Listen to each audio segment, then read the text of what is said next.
Olá, boa tarde. Além das contas mensais, todo início de ano tem ainda material escolar, imposto predial e territorial urbano, IPTU.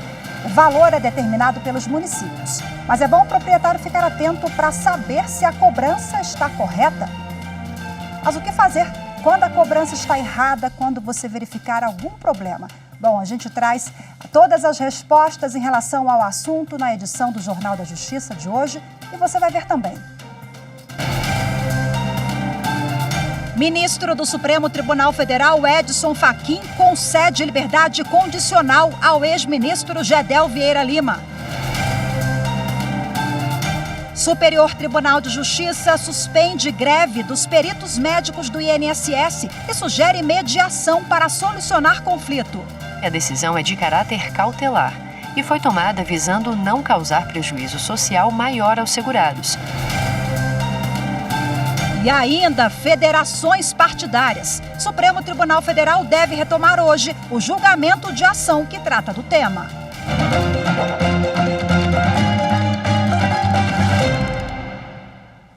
O Procurador-Geral da República, Augusto Aras, determinou a instauração de um procedimento para que seja apurada a prática de eventual crime de apologia ao nazismo em um programa exibido pela internet. Conforme representações apresentadas ao Ministério Público Federal, durante uma entrevista para o programa Flow Podcast, que é exibido pela internet, o apresentador Bruno Monteiro Ayub, conhecido como Monarca, teria defendido a legalidade de um partido nazista no Brasil. Já o deputado federal Kim Kataguiri, convidado do programa, teria afirmado que foi um erro a Alemanha ter criminalizado o partido nazista. O teor das declarações será analisado pela assessoria criminal de Augusto Aras em função de o caso envolver parlamentar com prerrogativa de foro no Supremo Tribunal Federal. A mensagem veiculada no programa repercutiu tanto na imprensa quanto no meio jurídico. Embora não possa se posicionar sobre o caso específico, o PGR reitera a posição contra o discurso de ódio já externado em mais de uma oportunidade. O ministro do Supremo Tribunal Federal, Edson Fachin, concedeu liberdade condicional e redução de pena ao ex-ministro da Secretaria do Governo, Gedel Vieira Lima. Ele foi preso em 2017 por lavagem de dinheiro. Na decisão, o ministro do STF, Edson Fachin, disse que Gedel Vieira Lima cumpriu os requisitos do Código Penal para receber os benefícios. O ex-ministro cumpriu mais de um terço da pena, teve bom comportamento e se dedicou ao trabalho e ao estudo na prisão. Além da liberdade condicional, que permite que Gedel trabalhe de dia, foi concedida uma redução de 681 dias na pena de 13 anos e 4 meses de prisão. Gedel Vieira Lima, ex-ministro da Secretaria de Governo no mandato de Michel Temer, foi condenado pela segunda turma do STF, juntamente com o irmão dele, o ex-deputado Lúcio Vieira Lima, pelo crime de lavagem de dinheiro e associação criminosa por serem flagrados com 51 milhões de reais em malas e caixas num apartamento na Bahia. A pena inicial foi de 14 anos e 10 meses de prisão e 106 dias multa. Em agosto do ano passado, a pena foi reduzida em 1 ano e meio por falta de provas para a condenação do crime de associação criminosa. Em seguida, em setembro de 2021, Gedel conseguiu progressão do regime fechado para o semiaberto, por ter cumprido 1/6 da pena. A segunda turma do Supremo Tribunal Federal restabeleceu a absolvição de um homem acusado de homicídio pelo Tribunal do Júri. Quem tem os detalhes da decisão é a consultora jurídica da TV Justiça, Gisele Reis. O habeas corpus foi apresentado para afastar decisão do Tribunal de Justiça de São Paulo, que anulou a absolvição de um réu pelo Tribunal do Júri da comarca de Duartina, no interior do estado. No Superior Tribunal de Justiça, o pedido foi arquivado. O caso envolve o processo de um homem que foi acusado da prática dos crimes de homicídio qualificado, lesão corporal e resistência. No julgamento pelo Tribunal do Júri, os jurados entenderam que ele agiu em legítima defesa, por isso foi absolvido. O Ministério Público pediu a nulidade do processo, alegando não ter tido a oportunidade de se manifestar nos autos em relação ao laudo pericial apresentado pelos advogados do réu. A defesa esclareceu que, apesar do prazo ter sido concedido, o MP manteve-se inerte, mas o Tribunal de Justiça Paulista acabou anulando o processo e concedeu prazos adicionais à acusação. Na análise do caso, a segunda turma do STF seguiu o entendimento do ministro Gilmar Mendes, que afastou a anulação imposta. Para os ministros, o Ministério Público deixou de se manifestar no momento adequado em que teve a oportunidade de apresentar provas. E com esse entendimento, o Supremo Tribunal Federal manteve a absolvição. Os ministros do Supremo Tribunal Federal devem retomar daqui a pouco, às 14h, o julgamento sobre federação partidária. O relator é o ministro Luiz Roberto Barroso. Em sessão plenária, os ministros do STF vão julgar a validade das federações partidárias e se estendem ou não o prazo para a criação dos grupos, marcado para 1º de março. O Partido Trabalhista Brasileiro entrou com uma ação no Supremo para que o registro das federações seja feito até maio. A federação partidária passou a ser permitida por lei desde o ano passado. A regra autoriza que 2 ou mais partidos políticos atuem como única agremiação com abrangência nacional e dure por todo o período do mandato, ou seja, 4 anos. Se algum partido deixar a federação antes do prazo, pode sofrer sanções, como a proibição de utilização dos recursos do fundo partidário pelo tempo remanescente.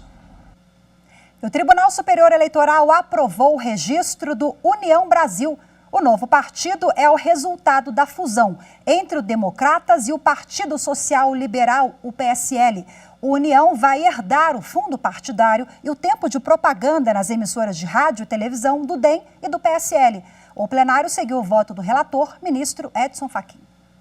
Conforme a previsão contida no parágrafo 7º do artigo 29 da já mencionada Lei 9.096, devem ser somados os votos do DEM e do PSL obtidos na última eleição geral para a Câmara dos Deputados para efeito da distribuição dos recursos do fundo partidário e do acesso gratuito ao rádio e à televisão. O documento nacional de identidade está cada vez mais perto de se tornar realidade. O Tribunal Superior Eleitoral lançou mais uma etapa da implementação do DNI. O Programa de Identificação Civil Nacional quer implantar um sistema de identificação digital dos brasileiros. Isso vai ser possível pelo Documento Nacional de Identidade. O DNI vai ser gerado por um aplicativo gratuito para smartphones e vai substituir uma série de outras identificações dos brasileiros. Esse documento único, identificado pelo número do CPF, vai poder abrigar digitalmente a Carteira Nacional de Habilitação, o título de eleitor, o RG de cada pessoa, a sua OAB ou as entidades profissionais de uma maneira geral. Portanto, é uma simplificação da vida, todo mundo ter a sua identificação no seu celular. A cerimônia de lançamento de mais uma etapa da implementação do DNI foi no Tribunal Superior Eleitoral. Estiveram presentes, além do presidente do TSE, o diretor-presidente do Serviço Federal de Processamento de Dados, Gileno Barreto, e o ministro da Economia, Paulo Guedes. Vamos para o futuro já todos digitalizados, né? Já todos nós com a nossa carteira de nosso DNI, nosso documento nacional de identidade para a prestação de serviços, para as transações, para o uso dos serviços públicos. É uma vitória do Brasil. Os primeiros documentos nacionais de identidade vão ser lançados em março, apenas para servidores da Justiça Eleitoral e de outros órgãos públicos. Esse primeiro momento é importante para testar a tecnologia e fazer as melhorias necessárias. Qualquer pessoa que esteja num banco ou numa repartição pública de poder ser identificada autenticamente pelo seu documento, porque ele conterá os dados biométricos e biográficos que estão armazenados aqui na base do TSE. E você vai ver a seguir o que fazer quando a cobrança do IPTU está errada. Daqui a pouquinho a gente explica mais sobre esse assunto. Voltamos já.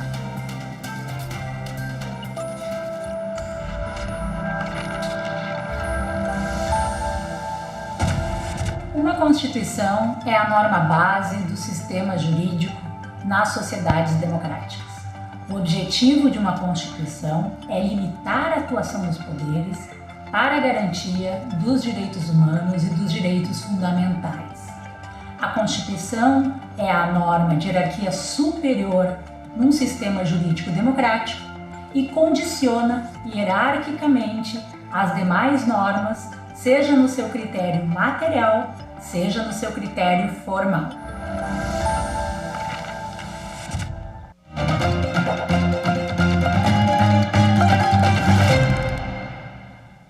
Início de ano é sempre uma época difícil na questão financeira, por causa dos impostos que precisamos pagar.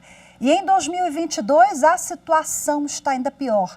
Muitos tributos estão mais altos, como o IPTU, mas o contribuinte tem que ficar atento, porque há casos em que o aumento do imposto foi irregular. O carnê do IPTU, Imposto Predial e Territorial Urbano, já começou a ser entregue na maior parte do país. O valor arrecadado pelo imposto é investido pelos governos em melhorias das cidades. Este ano, o IPTU teve reajuste médio de 10% nos imóveis, reflexo da inflação do ano passado. Dona Elzimar já recebeu o carnê e teve uma surpresa. Em vista do ano passado, esse ano foi acho que uns 30% a mais. Vontade de nem pagar, sabe? Porque é muita coisa, muito aumento, muito imposto, sabe? Assim, a gente chega a um ponto que você dá vontade, você surta. O valor do IPTU é determinado por cada município, mas existem alguns indicadores que podem ajudar no cálculo. Um exemplo, imóveis localizados em esquinas são mais caros. A data de construção do imóvel também influencia no valor e a área total do terreno e da construção também são relevantes na hora de calcular o valor venal do imóvel. É importante o contribuinte comparar os valores cobrados no IPTU do ano anterior com o novo e levar em conta a inflação. Aqui no Distrito Federal, um supermercado percebeu que a cobrança do IPTU referente a 2019 não estava correto, porque as áreas total e construída que serviram como base para o cálculo não estavam de acordo com o documento do imóvel. O dono entrou na Justiça pedindo a correção do valor do imposto. O Tribunal de Justiça do Distrito Federal confirmou o erro e determinou que o governo fizesse a correção do cálculo do imposto e que o valor pago a mais pelo contribuinte fosse convertido em crédito. E é bom a gente ficar de olho, porque isso acontece com a frequência maior do que a gente imagina, viu? Para tirar algumas dúvidas sobre o assunto, eu converso agora com o advogado Ivo Gico. Olá, boa tarde, seja muito bem-vindo. Só um minutinho que eu não estou ouvindo o senhor. O senhor me escuta? Oi, boa tarde, tudo bem? Como é que estão as coisas? Agora sim, comunicação restabelecida. Boa tarde mais uma vez, agora sim. Bom, doutor Ivo, isso acontece com frequência. É bom o contribuinte ficar de olho ali, comparar os valores, se ele verificar alguma coisa errada. Qual é o primeiro passo? A quem procurar, o que fazer? Bem, sim, é extremamente comum mesmo porque os municípios lidam com literalmente milhões de inscrições, então a probabilidade de erro não é baixa.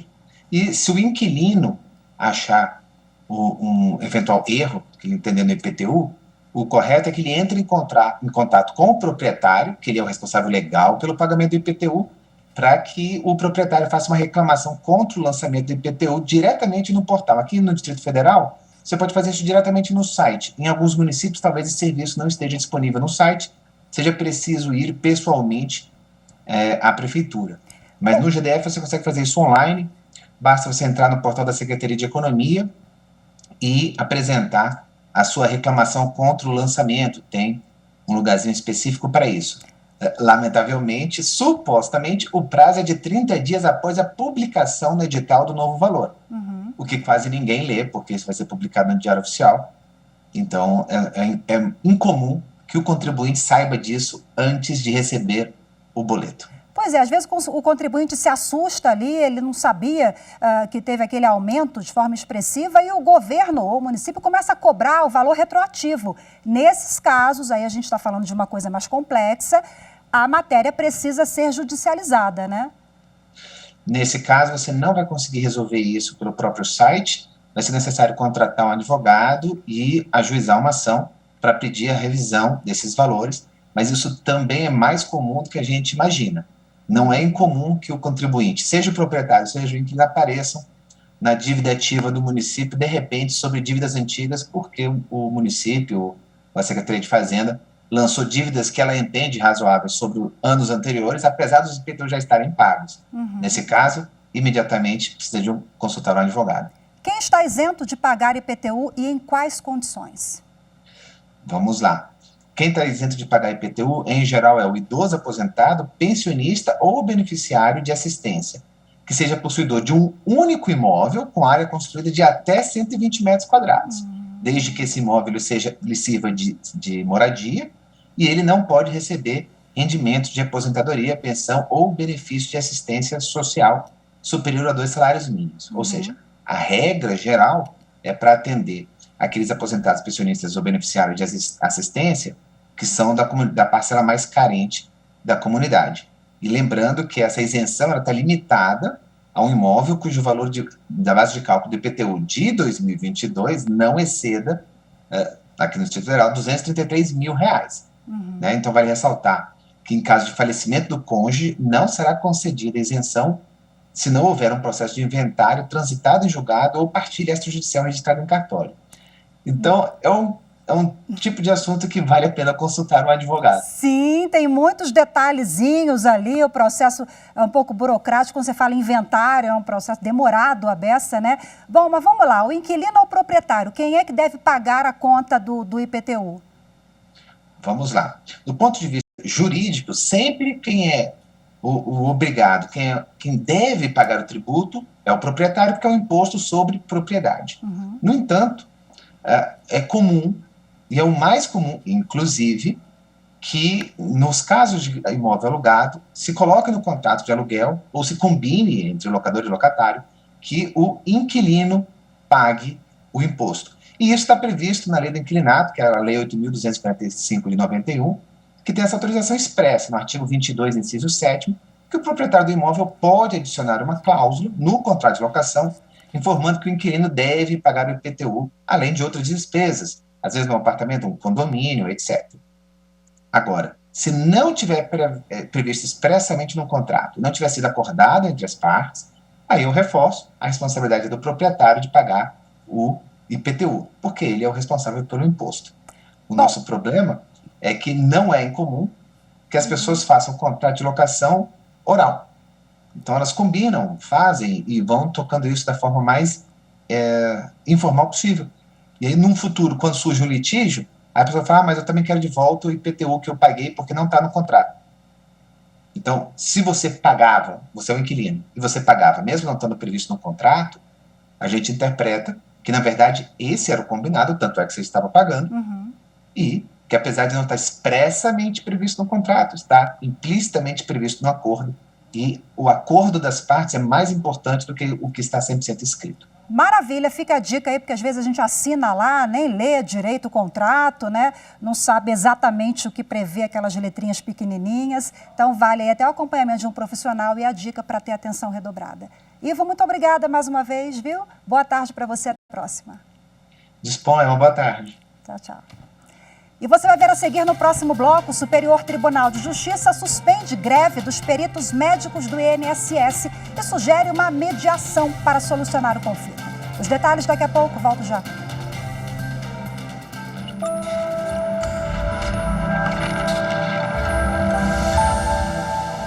A Constituição Federal de 88, ela tem foco na democracia e nos pressupostos de liberdade e igualdade social que também fundamentam o Estado democrático de direito e faz parte também dos anseios do povo brasileiro.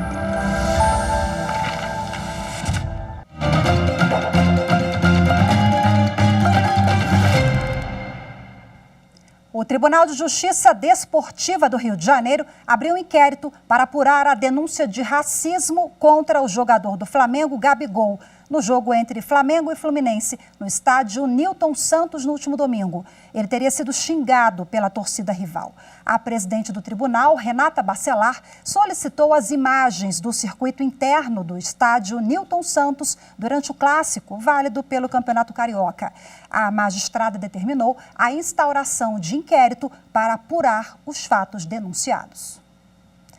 O Superior Tribunal de Justiça suspendeu a greve dos peritos médicos do INSS e sugeriu uma mediação para solucionar o conflito. Em decisão monocrática, o ministro do STJ, Mauro Campbell Marques, concedeu liminar para suspender a greve dos peritos médicos federais do INSS. Na decisão, o ministro se dispôs a mediar o conflito entre o governo federal e a Associação dos Servidores Peritos Médicos Federais, entidade organizadora do movimento. A União protocolou uma petição no STJ pedindo a suspensão da greve e afirmou que a paralisação das perícias por 2 dias poderia afetar 60 mil pessoas, gerando atrasos e problemas na remarcação das perícias agendadas. A associação, por sua vez, disse que a greve é necessária, tendo em vista as frustradas tentativas de negociação com o governo para a reestruturação da carreira. O relator, ministro Mauro Campbell Marques, ressaltou que a decisão é de caráter cautelar e foi tomada visando não causar prejuízo social maior aos segurados, porém sem efetuar até aqui qualquer avaliação sobre a motivação grevista. O ministro destacou ainda que a associação comunicou a paralisação ao governo no dia 31 de janeiro e que o intervalo de tempo foi pequeno para que houvesse uma negociação eficaz com a administração pública. Além disso, o ministro apontou que nessa comunicação a entidade não garantiu o número mínimo de servidores para a manutenção das perícias, um serviço público essencial que causaria, em tese, grave prejuízo à sociedade.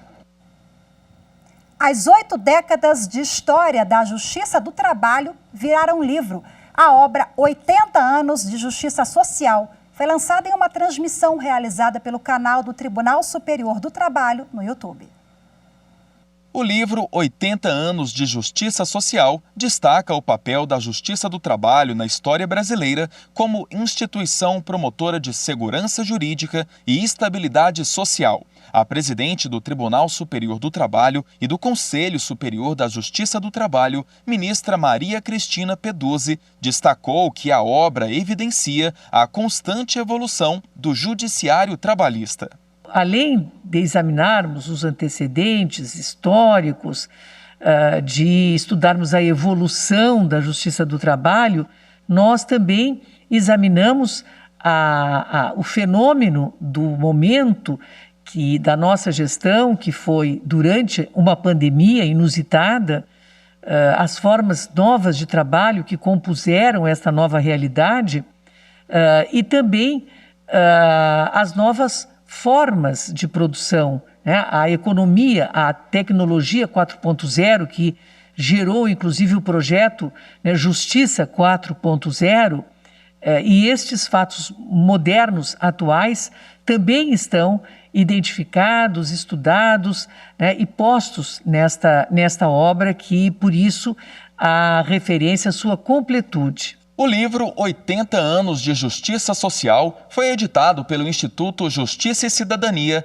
e reúne informações sobre a criação da Justiça do Trabalho, a implementação do processo judicial eletrônico, o impacto das reformas, a atuação das instituições no período da pandemia, os desafios futuros, entre outros temas. A publicação retrata ainda a criação dos 24 Tribunais Regionais do Trabalho, do Conselho Superior da Justiça do Trabalho, CSJT, e da Escola Nacional de Formação e Aperfeiçoamento de Magistrados do Trabalho, ENAMAT.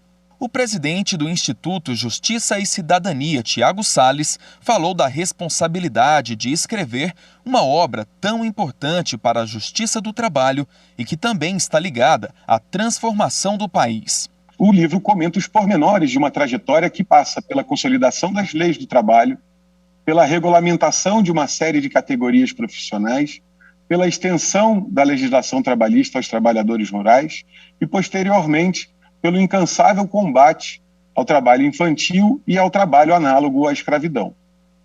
Trajetória que demonstra de forma inequívoca o quanto a justiça do trabalho é essencial à pacificação dos conflitos e ao aprimoramento da nossa democracia.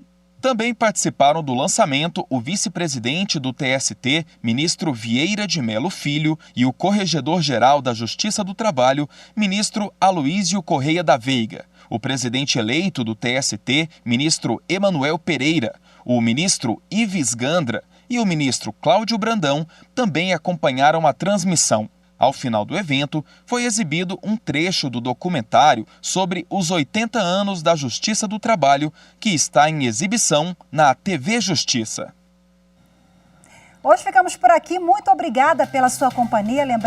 Lembrando que temos um encontro marcado amanhã. Eu te espero e você daqui a pouquinho logo mais confere ao vivo aqui na tela da TV Justiça a transmissão da sessão plenária do STF. Até amanhã. Tchau, tchau.